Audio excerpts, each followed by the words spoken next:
అండి నమస్తే. ఈరోజు నేను భీమవరం స్టైల్లో రొయ్యల గుడ్డు కూర ఎలా చేయాలో చెప్పబోతున్నానండి. రొయ్యల్లో గుడ్లేంటి అనుకుంటున్నారా? ఈ కాంబినేషన్ చాలా బాగుంటుందండి. ఒకసారి ట్రై చేసి చూడండి.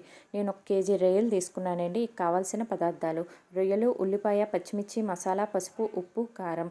మన చికెన్ మసాలా ఏనండి ఇందులో యూస్ చేసేది. ఉడకబెట్టిన గుడ్లు, ఒక పెద్ద ఉల్లిపాయ, 2 పచ్చిమిర్చి తీసుకొని సన్నగా తరుక్కొని పక్కన పెట్టుకోండి. ఇక ప్యాన్ వెలిగించి ఆయిల్ వేసుకోండి. ఆయిల్ కొంచెం ఎక్కువగానే పడుతుందండి, నాన్ వెజ్ కదా.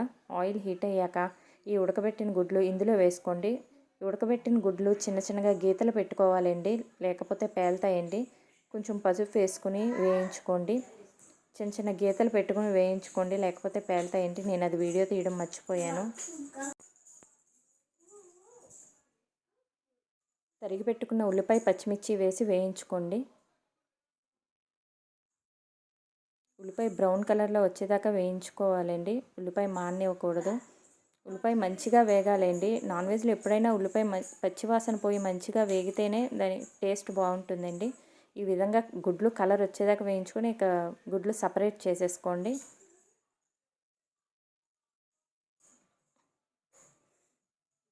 ఉల్లిపాయలు మాడకుండా వేయించుకోండి, కలుపుకుంటూ వేయించుకోండి.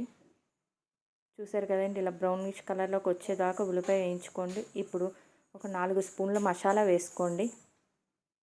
మసాలా మంచిగా వేయించుకోండి, అడుగంటకుండా వేయించుకోండి. మసాలా బాగా వేగిందని మనకు ఎలా తెలుస్తుందంటే మంచి స్మెల్ వస్తుందండి. అప్పుడు మసాలా మంచిగా వేగినట్టు.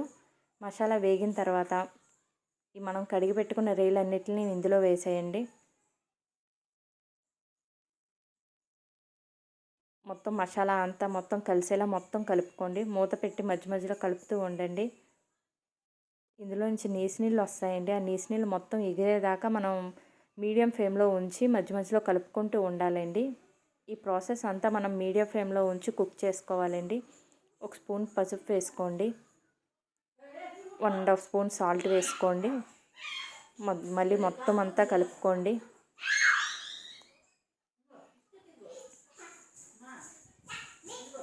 మూత పెట్టుకుని మధ్య మధ్యలో కలుపుతూ ఉండండి. నీళ్ళు వస్తాయండి. ఆ నీళ్ళన్నీ ఎగిరిపోయేదా ఈ విధంగా నీళ్ళన్నీ ఎగిరిపోవాలండి. ఇప్పుడు ఇందులో ఒక 3 స్పూన్ల కారం వేసుకోండి. మీకు స్పైసీకి తగ్గట్టు వేసుకోండి. ఒకసారి మొత్తం కలపండి.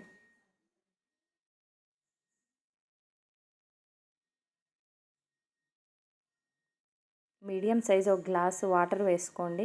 వాటర్ మరీ ఎక్కువేం పట్టవేయండి. ఒక మీడియం సైజులో ఒక గ్లాస్ వాటర్ సరిపోతుంది. ఇలా మునిగేదాకా వేసుకోండి. ఈ ప్రాసెస్ అంతా మీడియం ఫ్లేమ్లోనే కుక్ చేసుకోవాలండి. ఇప్పుడు మనం వేయించుకున్న గుడ్లన్నిటిని ఇందులో వేసేయండి. మూత పెట్టండి. మూత పెట్టి మధ్య మధ్యలో కలుపుతూ ఉండండి. చూడండి, మధ్య మధ్యలో కలుపుకుంటూ ఉండండి. ఇలా వాటర్ ఉండకూడదండి, బాగా దగ్గరికి వచ్చేయాలండి. దగ్గరికి వస్తేనే కర్రీ చాలా బాగుంటుందండి. ఇలా వాటరీగా ఉండకూడదు కర్రీ. టేస్ట్ చూసి ఉప్పు కారం సరిపోకపోతే వేసుకోండి. మూత పెడుతూ మధ్య మధ్యలో కలుపుకుంటూ ఉండండి. చూసారు కదండి, ఈ విధంగా కర్రీ అంతా దగ్గరికి వచ్చేయాలండి. ఇలా దగ్గరికి వస్తే చాలా టేస్టీగా ఉంటుందండి కర్రీ. ఇంకా అయిపోయినట్టే. సర్వింగ్ బౌల్లోకి సర్వ్ చేసుకోండి. చాలా టేస్టీగా ఉంటుందండి. ఒకసారి ట్రై చేసి చూడండి. రెసిపీ అయితే చాలా బాగుంటుందండి. నా వీడియో కనుక మీకు నచ్చినట్లయితే లైక్ చేయండి, షేర్ చేయండి, సబ్స్క్రైబ్ చేయండి. Thank you so much.